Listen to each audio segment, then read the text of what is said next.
Sis Rona, Laura, si Ophelia, and Pastor and family. It's July na, di ba? Parang nakaka-excite po. So, pagka punong-puno daw po tayo ng pag-asa at pagpapasalamat sa ating Panginoong Hesus dahil panibagong buwan na naman ang umpisahan natin. So, we need to, lagi nating bibigyan ng halaga ang pagpupuri sa Kanya. At sabi nga, happy moments, praise God. Difficult moments, kahit anong nangyayari, let's say God, at hindi siya magiging mahirap kasi kasama natin siya. And in quiet moments, mas maganda lagi tayong may moment para sa Kanya to worship Him, to appreciate and to acknowledge His presence, the presence of the Holy Spirit.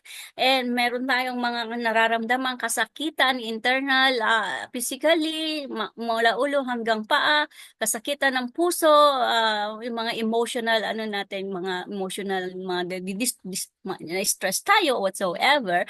Trust God pa rin. Kasi pagka wala naman si Lord, mas lalong masakit ang lahat, diba? So, in all, in every moment, let's thank God. Lagi tayong nire-remind the fruit of the Spirit. Nasa atin ba? Kompleto ba yung fruit of the Spirit? Yung love, peace, joy, patience, kindness, gentleness, goodness, self-control, and faithfulness sa Galatians 5:22. So, amen. God is good all the time, and all the time God is good. Sabi nga, God's goodness is running after us, diba? May kantang, your goodness is running after me, kahit na anong mangyari, kahit na madalas nakakalimutan natin siya. But then, yung kabutihang loob ng ating Panginoon, yung grasya niya, lagi tayong niyayakap at lagi tayong hinahabol. Parang sinasabi, andito lang ako, andito lang ako. So, this moment, mga kapatid, siguro marapat dapat lang na sabihin natin, I love you, Lord, and I praise your goodness. Pwede po bang sabay-sabay tayong banggitin natin tong galing sa Psalm 28:7 as an appreciation of His goodness sa atin. Yung pwede po mag-unmute and paramdam po natin sa Kanya na we want to praise Him. We want to lift His name on high. Lord, I praise you for being my shield, help, and joy. The Lord is my strength and my shield. My heart trusts in Him, and He helps me. My heart leaps for joy, and with my song, I praise Him. Amen and amen. Sige po. Ako na po tayo sa ating pagpapanalangin habang hinaantay natin si Pastor Robert. Sabi nga, always be joyful, never stop praying, katulad ng ginagawa natin. Kahit anong kabisihan, kapaguran, nararamdaman natin, ito pa rin tayo. Because we know that God is always with us. Mahina po ba ito? So, dako po tayo ngayon muna unahin natin ang 7 Pillar of Society, which is today is Tuesday, July 1st, 2025. Papunta na po tayo sa remaining 6 months of the year 2025. So, alam po natin yung nangyayari sa buong mundo, specifically sa Middle East. Hindi pa rin natatapos yung war ng Kuwait, ng Russia, lalo na ngayon yung sa Israel, sa Iran, hindi natin po alam kung anong mga susunod na bangin. But then if we entrust everything unto God, let God handle and control everything. Kasama na ang UAE na siyang naging mediator in between the Israel and Iran war. So, sa Philippines din po, kung nanonood tayo ng balita, it's okay lang na nanonood tayo because mahalagang nalalaman natin kung ano yung nangyayari sa ating bansa, sa ating mahal na bansa. Kung saan tayo nagsimula, ibang kanunuan natin doon ang galing.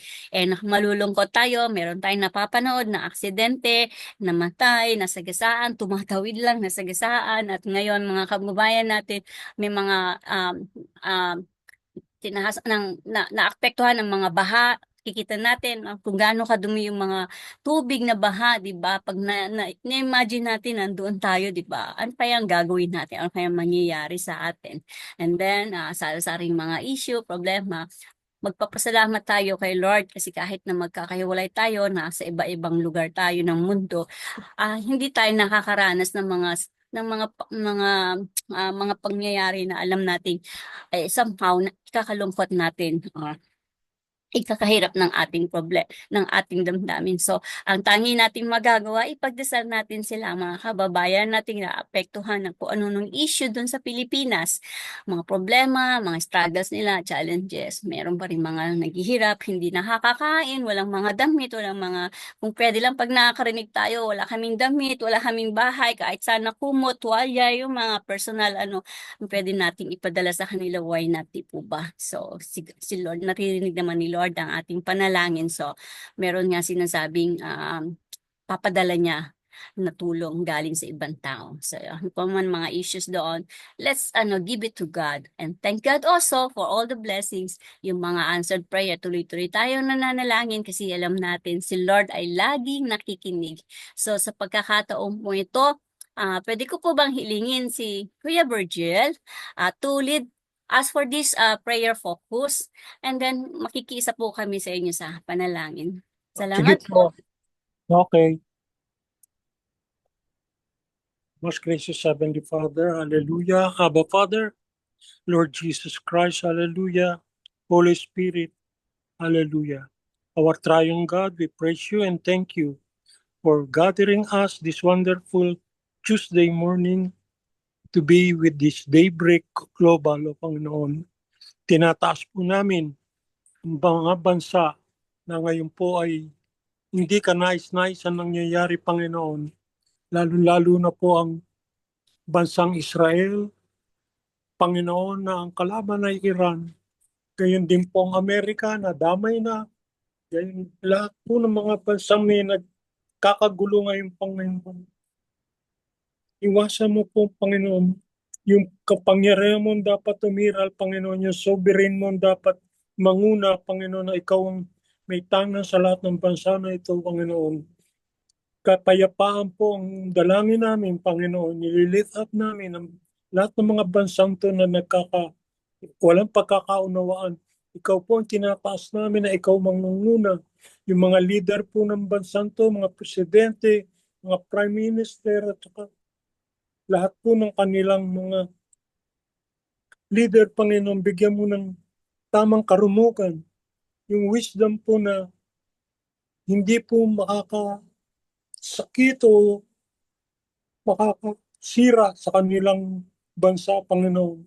Gayun din po ang mga naawa kami sa mga inosenteng tao, Panginoon. Iwasan po natin to, bigyan po natin ng kapayapaan ng buong daigdig, Panginoon.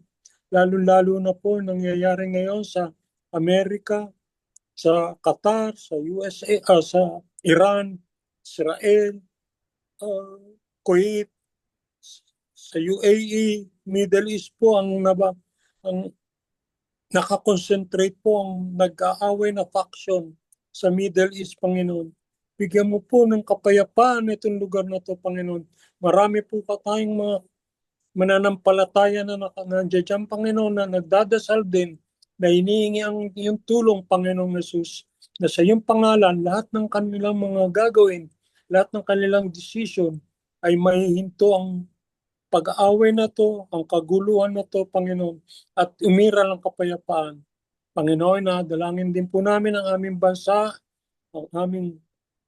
ang Pilipinas at ang China, Panginoon, na sinasakop kami ng hindi karapat-dapat, Panginoon. Kayo na po ang bahala na magbigay ng tamang desisyon sa China, Panginoon, na itigil na nila ang pananakop sa atin, itigil na yung mga dapat itigil, Panginoon. Gayun din po ang Pilipinas, yung leader natin, yung mga Secretary of Defense, makipag-usap sa China para matapos na po ang lahat na ito, na kayo po mangunguna. Alam po namin pagka kayo nanguna, lahat ng mga kaguluhan na yan, di pagkakaunawaan ay mawawala po at kapayapaan ng iiral, Panginoon. Panginoon, dinadalangin po namin ang bawat bansa na tumasampalataya sa iyo, na protektahan mo, tulungan, huwag mo pong pabayaan na masira ang kanilang bansa, Panginoon, ang kanilang bayan, Panginoon. Lahat na ito'y dinadalangin sa ngalan ni Yesu Kristo na aming tagapagligtas at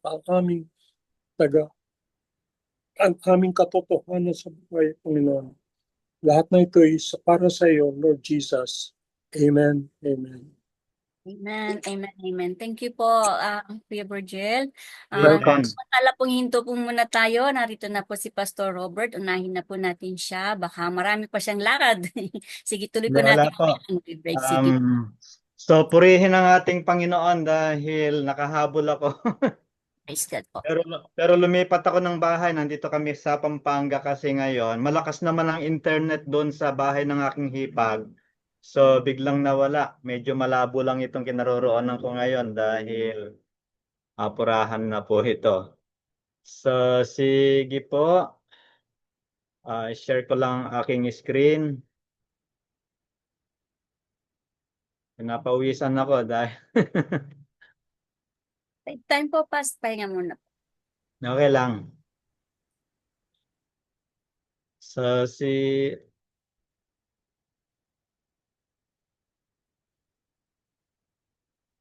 alam ko mawit na kayo kanina pero pakinggan po natin. Banal at makapangyarihang Diyos, muli po nagpapahayag kami ng pagsamba at pagkilala sa iyong dakilang pangalan. Maraming salamat po aming Diyos sapagkat patuloy na ihahayag niyo po ang iyong makapangyarihang pagkilos sa amin pong kalagitnaan sa araw na ito. Aming Ama, gamitin niyo po yung message na ito upang patuloy na makapag-empower ng bawat isa at anuman yung kalooban po ninyo ay patuloy na magawa po namin. Lord, thank you so much for your overflowing love, presence, and provisions to each and every one of us. Thank you, Lord, for the victory of our Daybreak Global this day. In Jesus' name, amen. Amen. So, muli po, isang mapagpalang araw sa bawat isa. Kahapon kasi sinundo namin yung hipag ko si Mylene, kilala ni Kanyon, ni Pastora Beb, ni Sister Babes. No po, dahil nagbakasyon siya, kanya nasa Pampanga kami ngayon. So, hanggang mamayang gabi, puro virtual commitment po ako. And then bukas, naglambing naman yung aking nanay na gustong umuwi kami sa Nueva Ecija. Kanya from Pampanga, dahil birthday ng tatay ko bukas, bagamat patay na, sabi ng nanay ko, alalahanin natin mag memorial service daw ang family. Kanya bukas ng maga, papunta po kami sa Muñoz, Nueva Ecija. Then sa hapon naman may counseling ako sa San Jose City sapagkat yung minementoran kong nasa Qatar ay umuwi naman para magpakasal sila nung kanyang papangasawa. No po. So ganyan po kahektik yung schedule pero purihin ng Panginoon sa patuloy na kalakasan na pinagkakaloob niya. So yun pong lesson na binigay sa akin ay merong title na The Inevitable Penalty. So mula pa rin po sa series natin po na mula kay Oswald Chambers. July 1 edition sapagkat July 1 po ngayon. So ano ba yung meaning ng inevitable? No po? So according to Oxford Languages, inevitable means certain to happen or unavoidable. At sa Merriam Dictionary naman, inevitable means incapable of being avoided or invaded. So meaning, hindi ito may iwasan. Ano po, at hindi siya matatakasan. The inevitable penalty. So sabi po sa Matthew chapter 5 verse 26, ito yung ginamit ni Oswald Chambers. Sabi rito ni Jesus Christ, you will by no means get out of there till you have paid the last penny. So ano ba ang ibig niyang sabihin diyan at ano ba yung pinagmulan nito? So kung babasahin po natin yung Matthew chapter 5, alam po natin na ito yung sermon ni Jesus Christ doon sa bundok. Kanya this verse, ano po, Matthew 5:26, is within the context of Jesus' Sermon on the Mount, emphasizes the importance of resolving conflicts and reconciliation quickly. So pinapaunawa po dito ng Panginoong Jesucristo, ano po, at hamon niya to sa mga followers niya noon na mabuhay doon sa righteousness na tinatawag. Kanya napakahalaga ng resolving conflicts and reconciliation para sa ating Panginoong Jesus. So, there is no heaven that has a little corner of hell in it.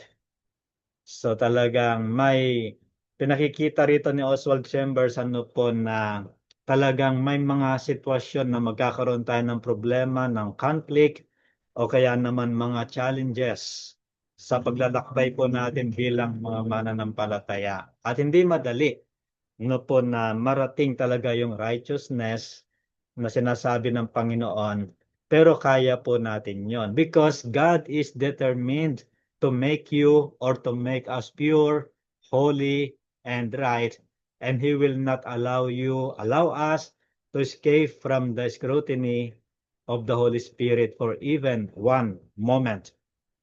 So hindi raw tayo makakatakas, makaligtas doon sa pagsisiyasat ng banal na espiritu kahit saglit lang. Naniniwala po ba tayo dyan? At ang napakaganda rito, God is determined to make us pure, holy, and righteous. At laging tama doon sa kalooban ng Panginoon. So, God or the Holy Spirit urge you to come to judgment immediately when He convicted you but you did not obey. Kanya napakasarap talaga na sumunod sa Panginoon. Then, the inevitable process began to work, bringing its inevitable penalty. So kapag hindi talaga sumunod doon sa kalooban ng ating Panginoon, hindi may iwasan yung penalty. So isa pa yung ginamit dito ni Jesus Christ yung na pwedeng maipabilanggo sapagkat yung spiritual aspect nito kapag hindi talaga tayo nakipagkasundo doon sa mga tao kung saan may conflict tayo ay magiging prisoner din tayo spiritually. Parang hindi magiging magaan yung kalooban natin.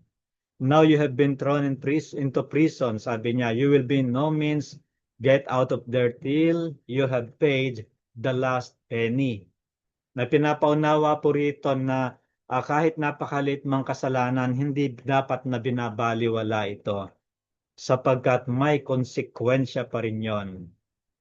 Then, yet you ask, is this a God of mercy and love? Pwede ron, minsan nagtatanong tayo, ganito ba ang Panginoon? Katulad din halimbawa, ng mga ibang nakakabasa doon sa Old Testament, bakit ang Diyos ay parang pinapapatay niya yung kalaban ng mga Israelita?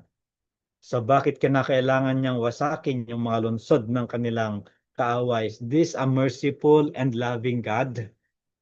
So ganyan minsan yung katanungan. Nung the other Sunday, ang message ko sa Grace ay yung tungkol sa pagwasak ng mga Israelita doon sa walls of Jericho at pinatay nila lahat yung nandoon at sinunog nila yung buong syudad. Merong isang nagsabi na parang napaka-unfair ng Panginoon doon sa mga taga Jericho. Pero sabi ng isang Bible scholar, hindi naging unfair yung Panginoon sa kanila sapagkat 40 years na binibigyan sila ng babala. 40 years na kung saan ay yung mensahe ng Panginoon para sa kanila na mag-repent ay binukas niya.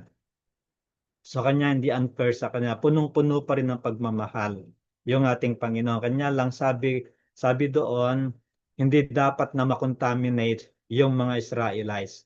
Kasi pwede silang makontaminate pa rin kung meron pa rin ititira doon sa lugar na yon. So, when seen from God's perspective, it is a glorious ministry of love.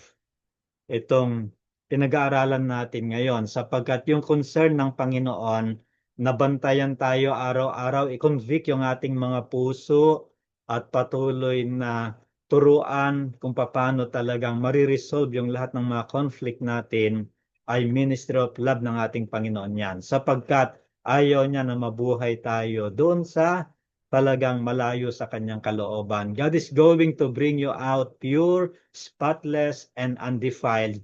But He wants you to recognize the nature you're exhibiting the nature of demanding your right to yourself. So the moment you're willing for God to change your nature, His recreating forces will begin to work. And the moment you realize that God's purpose is to get you into the right relationship with Himself and then with others, He will reach you to the very limits of the universe to help you take the right road. So gusto kong balikan ito, yung God's recreating forces will begin to work. Ano po? Kapag willing tayong talagang mag-submit sa Panginoon at patuloy na ialaw siya na baguhin po tayo. So ganyan kabuti yung ating Panginoon.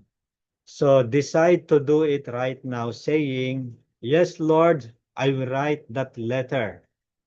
Or I will be reconciled to that person now.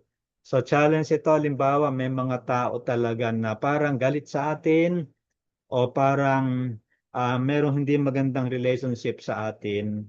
We have to decide ano po at gamitin tayo ng Panginoon para makipag-reconcile o maisaayos ito. Sapagkat hindi tignan natin yung pinaka-background ng atin pang teksto na kung maghahandog tayo at naalala natin na may tao na galit sa atin, iwan muna natin yung handog natin at makipagkasundo tayo sa kanya bago tayo maghandog o sumamba. So, napakahalaga sa ating Panginoon yung reconciliation sa loob ng church, yung unity sa loob ng church at sa atin bilang mga mananampalataya na maging instrumento talaga tayo ng pagkakasundo, pagkakaunawaan at ng patuloy na pangingibabaw ng pagmamahal ng ating Panginoon. So, these sermons of Jesus Christ are meant for you, sa atin pong lahat, for your will and your conscience. Sa atin pong lahat yan, not for your head.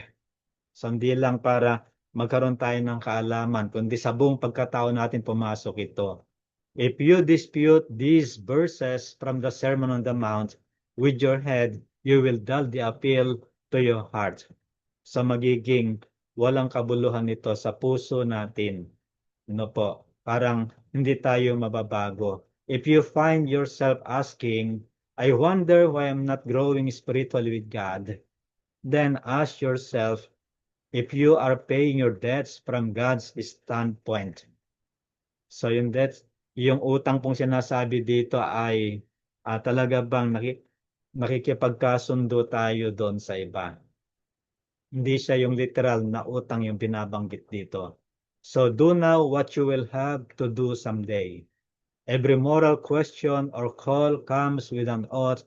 Behind it, the knowledge of knowing what we ought to do. So, wisdom from Oswald Chamber. May personal reflection po kasi ako mamaya. So, the Christian church should not be a secret society of specialists, sabi rito, but a public manifestation of believers in Jesus. So, tayo ay makita ng mga tao na talagang tayo ay sumusunod sa ating Panginoong Hesus. Yung humility ng Panginoong Hesus ay nakikita po sa atin, yung pagde-demonstrate niya ng pagmamahal ay makikita sa atin. Kanya nga madalas, di ba minsan naririnig natin yung kwento na ano ba yung pinakamagandang version ng Bible, yung mga pag-uusap po ng mga tao. Di ba sabi nung isang bata, yung version ng nanay ko, yung pinakamagandang version ng Bible. Kasi sinasapamuhay niya talaga si Jesus Christ. Sabi naman ng isa, we must be the Third Testament. So dalawa lang naman ang Testament, di ba? Old and New Testament. Pero dahil sinasapamuhay natin si Jesus, ay parang nagiging testament tayo ng buhay, ng pagmamahal, at ng kapangyarihan ng Panginoon. So meron akong personal reflection dito sa Matthew 5:26. So number 1, we need to feel the urgency of reconciliation or reconciling with a person na kung saan ay parang hindi maayos yung relationship. So kamakailan meron akong ginawang ganyan ano po kahit na hindi ako yung may mali, pero naramdaman ko na parang lumalayo yung kalooban ng isang tao, ano po.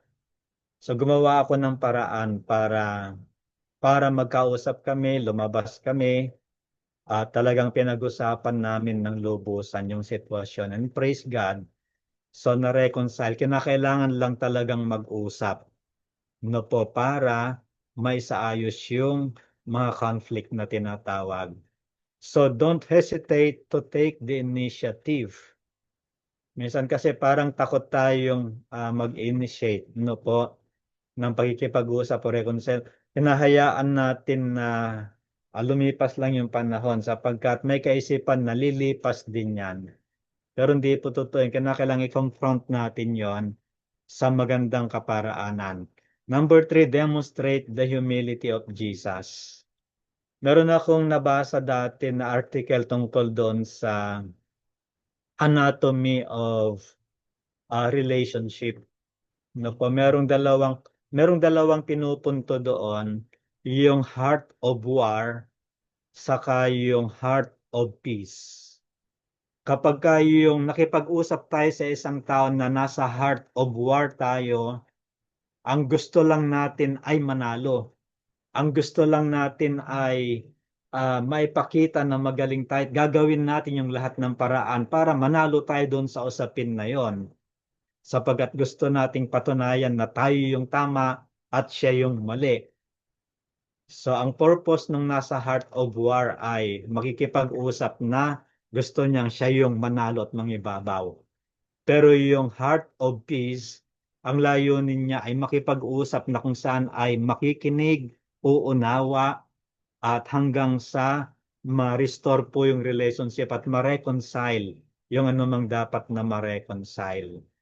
So sa tingin ko, ganyan po yung gusto ng Panginoong Jesucristo na makita natin. If we need to feel the urgency of reconciliation, wag nating ipagpabukas pa sapagkat napakahalaga nito. Don't hesitate to take the initiative and demonstrate the humility of Jesus, not heart of war, but heart of peace na tinatawag.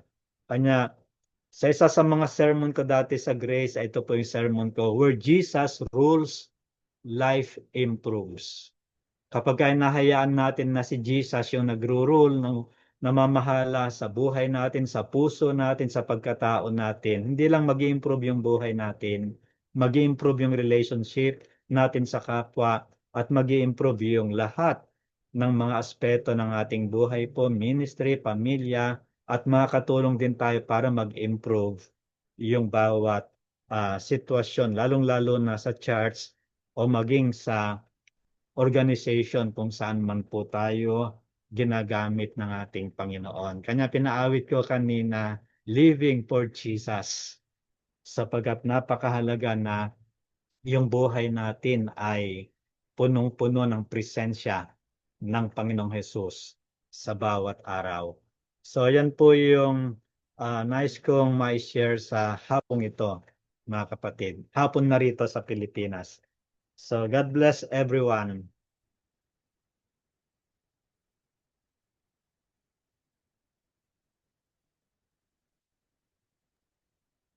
Amen po. Thank you, Amen. Pastor Robert. Amen. Thank you. Salamat po, Pastor Robert. So, salamat din sa Thank you, opportunity. thank you. Thank God sa life niyo po, Pastor Robert. Ano po ba ang magiging takeaway natin for this devotion natin? Di ba parang connected po to sa yesterday yung naging devotion natin Now na. yesterday na now na, di ba? Kung makikipag reconcile tayo or manghingi tayo ng tawag dito, yung yung hihingi tayo ng tawad or gagawa tayo ng something na ikakalugod ni Lord now na, di ba? Sabi nga maging humble tayo, and this is about full cost of unresolved disobedience. Kapag hindi naman to ano ba yung sinasabi, it's not a warning, it's an invitation from God na to deal with what God is highlighting now. Yun yung sinabi ni Pastor. So sabi nga pag hindi yung pag ignore natin yung invitation ng Spirit to reconcile, to repent, or to obey, para tayong nasa process na maglilid ng spiritual imprisonment. Alam po ba natin yung para tayong nakakulong kasi ayaw nating mag-move forward doon sa process na gustong mangyari sa atin ni Lord. So, it's another reminder po sa atin mga kapatid. God's holiness demands wholeness. Amen po for that. So again, we thank God for your life, Pastor Robert, kahit alam namin napaka-busy ninyo. We thank you po sa time na binibigay niyo para dito sa Daybreak. So dako na po tayo, balik na po tayo ngayon sa ating prayer. Ayan, sa prayer blast po natin, pagpatuloy po natin. Tatapos lang kanina, tamang-tama po ang pinag-usapan natin. It's about being obedience. Ang gusto ni Lord kasi yung susunod tayo, hindi yung 10% o 50% or 90%. Mas maganda bibigay natin yung 101% natin ng pagsunod. And pag in-entrust natin ng everything, nakikita natin kung paano siya kumilos. Being servant of God is not easy, pero masarap ang pakiramdam natin dahil alam natin sa lahat ng pagkakataon, God is with us. God is working within us. And the Holy Spirit is always leading us as long na naandun yung magiging submissive natin sa Kanya. At this moment po, we want to focus sa prayer for churches as body of Christ. Tayo pong mga servant ni God, meron po tayong kanya-kanyang calling, service, sa kung ano po yung kaya nating gawin. But then alam natin na individually, bilang anak ng Diyos, meron po tayong magagawa. Hindi lamang sa ating where we belong, but also sa pwede nating maabot, mga nakakonect sa atin na alam natin pwede tayong gamitin na maging alulod ng Panginoon to ikalat ang kanyang salitang buhay. So at this moment po, si Pastor Rory, can you pray for us po as a part of body of Christ? Sabi nga dito yung maging faithful tayo na habang nagsiserve sa Kanya, and then yung mga churches natin kung saan tayo, yung unity ang pinapanalangin natin kasi hindi magandang pakinggan at nakakalungkot na dahil lang sa religion nagkakagulo-gulo ang mga tao. Nang dahil sa position, nakakalimutan yung dapat na pagsilbihan. Then pray that we'll trust Jesus to build His church kasi sa Kanya lang naman belong yun. Pastor Rory, okay lang po ba? Thank you po. Sige po, tayo po ay manalangin. Aming Amang makapangyarihan sa lahat, salamat sa iyo kung pagkalika at pagtawag sa bawat isa mo sa amin. Salamat din dahil sa inyong anak ng aming Panginoong Kristo na sa pagkilos ng iyong Banal na Espiritu, itinatag mo ang iyong iglesia. Ang sabi mo pa nga, O Diyos, sa iyong banal na kasulatan, na dito sa batong ito, tatayo mo ang iyong iglesia. Sapagkat ang iyong iglesia ay isang matibay na bato at ikaw yung buhay na bato. Ang bawat mga eklesia, ang bawat mga kaani, ang bawat mga leader, ang bawat mga pastor, ay lagi mong palakasin ang kanilang mga kalooban. Sa gitna man, Panginoon, ng tumaraan sa iba't ibang mga pagsubok, physical man, sa pangangatawang physical, o sa emotional man, dahil sa maraming mga tumaraan na may pag-uusig, panunuya. Pero ang dalangin namin ang pagkakaisa para ho sa inyo. Bunutin mo ang bawat mga tinik. Bunutin mo ang bawat mga sagabal upang madala ang tunay na pagbabago sa bawat komunidad na kinabibilangan. huwag mong hayaan, O Diyos, na ang buhay nila ay tunay na mapalayo dahil sa pansariling karunungan o konsepto. Kung hindi ang pagkakaisa ng bawat iglesia, anumang denominasyon ng kinabibilangan, ngunit naniniwala sa tatlong persona at iisang Diyos.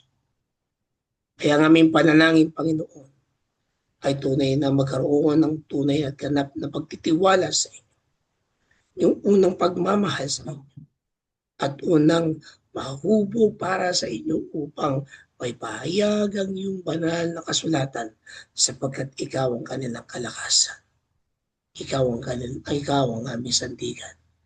Ikaw ang tunay na Diyos. Salamat po, Panginoon. Kaya ito ang aming dalangin sa tanging pangalan ni Jesus. Amen. Amen. Thank you, Pastor Rory. Dako na po tayo ngayon sa prayer of healing in times of sickness at isama na rin po natin lahat ng aspeto ng buhay kung saan kailangan natin ang pagdama sa atin ng ating Amang nasa langit. Sa lahat po ng mga kakilala natin, kamag-anak, mahal sa buhay, mga nakakonect sa atin, kahit yung mga hindi natin kakilala pero alam natin ang pangalan at alam natin nasa banig sila ng karamdaman at kailangan ng panalangin at paghipon ng ating Ama. Sa lahat po ng aspeto ng buhay, kasama na rin yon. Yung pong may mga dinaramdam, nasa banig ng kalamdaman na merong mga cancer, may mga high blood, merong mga sakit sa katawan. Alam natin na lahat naman yan, the Lord is our greatest doctor. Diba? He will protect us. He will heal us and He's our only refuge. So we just need to entrust everything unto Him. Sabi ko nga, huwag tayong titigil na manalangin sa Kanya kasi He's always there listening to us. Hindi din siya napapagod na tumugon sa ating mga panalangin. So Ate Flora, pwede ko po bang can I ask you to lead for this prayer focus and then we will pray with you in silent. Ate Flora, busy ka po ba or can you lead us po? Nakamute ka po, Ate Flora.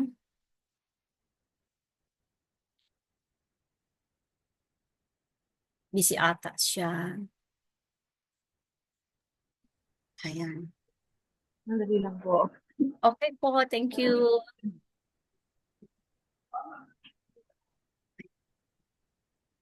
Amen. Ama namin nasamahan sa kanyang salamat po dahil na nandiyan kayo lagi para tawagin namin para sa kagalingan po ng mga ano man pong karamdaman na meron po. Ang nakalista dito sa amin, o God, including us, whether we are ill, spiritually, physically, mentally, emotionally, financially. Narito po kami, tumalapit po, o God. Dahil alam po namin na walang ibang makakapagpagaling sa amin kundi po namin. Jesus, thank you for being our great leader. And Lord, we believe, Lord, that you know all the people that are listed here, oh God, who are needing your healing. You know each and every one of us, Lord God, especially these who are listed here. You know them all by name, oh God. And so, Lord, narito po kami. Ilalapit po namin sila sa iyo. Lord, kayo lamang po nakakapagpagaling sa kanila. Ano man po, Lord God, ang dapat ma-repair sa kanila. Physical bodies, ikaw lang po ang magawa nito. Because you are the one who created us. And Lord, para din po sa doctors, o Lord God, at mga gamot, other hospital staff who are taking care of them, may you give them the wisdom, your wisdom, of how to treat them correctly. And Lord, may provide all their needs, especially financially, to buy their medicines and also to pay hospital bills if needed. And Lord, at this moment also, Lord, we want to say thank you and praise you for all those who you already healed, oh God, and even those who are already taken into your bosom in that and all those who've been praying before, Lord. And Lord, once more, we would just want to praise you and thank you for answering our prayers, especially for of that and healing. At sa amin po naririto ngayon, ano man po yung karamdaman namin, inyo po kaming pagaling sa inyong pagpapagaling sa mga daan po namin kasi pinupuri, pinapasalamat. In Jesus' name. Amen, amen, and amen. Thank you, Ate Flora. So, Lord, sa aming pong pagtatapos sa aming prayer blessed, we pray for healing physically, emotionally, mentally, and spiritually. For those who are sick, that, oops. We ask for your restoring touch. Bring comfort to the weary, courage to the fearful, and wholeness to the brokenhearted. Renew us all with your life-giving power. We trust in your love and grace, and we place all our hopes and prayers in your capable hands. Lord, we thank you for all of your healing touch, for all of your answered prayer. Ngayon pa lang, Lord, we want to thank you na alam namin, dinirinig mo ang aming mga kahilingan, ang aming mga panalangin na nakahanda na po ang inyong kasagutan at hindi kayo nagsasawang makinig at tumugon sa aming panalangin. Maraming salamat po, Lord, sa inyong kabutihan, sa inyong kagandahang loob, at sa mga kalakasang tinataglay ng bawat isa sa amin. At salamat po, Panginoon, dahil sa inyong pagmamahal, yun din ang aming ibinibigay sa aming mga mahal sa buhay, sa aming mga kapatiran, sa aming mga pamilya, lalo na po sa oras na ito na alam namin ang mundo ay nagkakaroon ng mga kanya-kanyang kaguluhan. And then, Lord, salamat at tinuturuan nyo kami mag-focus sa inyo. Sabi nga, we want to pray for everything so that we will not worry about nothing because you are our all in all, God Almighty. Lord, we thank you. And again, sa iyo po lahat ng papuri. And please seal all of this prayer na inihain namin sa inyo with your precious and with your precious blood, Panginoon. And alam namin nakahanda na ang inyong mapagpalang kamay sa lahat po ng aming inilapit sa inyo. And Panginoon, thank you for being our God. So Lord, we thank you again. This I pray in Jesus' name. Amen. Amen. Amen. Amen. Pastor Robert, kayo na po ang aming hanggat nandito kayo. Meron po bang nagbe-birthday or 1st July? Happy July. Merong spiritual or natal birthday or anniversary na isasama natin sa panalangin. Mga anak, mga ako, wala po ba? Sige po. Sige po, tayo po ay manalangin at tanggapin po natin yung makapangyarihang pagkilos ng Diyos. Angkinin po natin yung kanyang mga pangako ay patuloy na gaganapin at tutuparin sa buhay natin, maging sa pamilya at sa lahat po ng mga pinapangarap natin. Tayo po ay manalangin. Banal at makapangyarihang Diyos, nagpapasalamat po kami sa patuloy na kabutihan nyo sa aming mga buhay.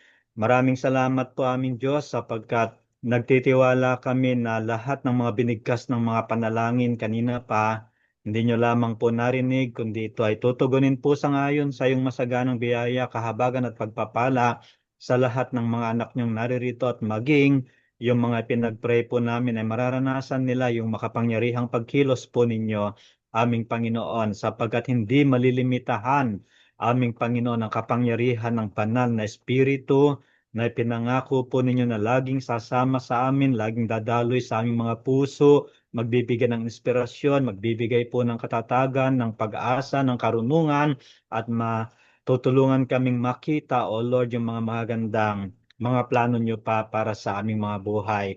Salamat po aming Panginoon sa pagtsatsaga ng lahat ng mga anak ninyo dito sa Daybreak Global at International, aming Panginoon.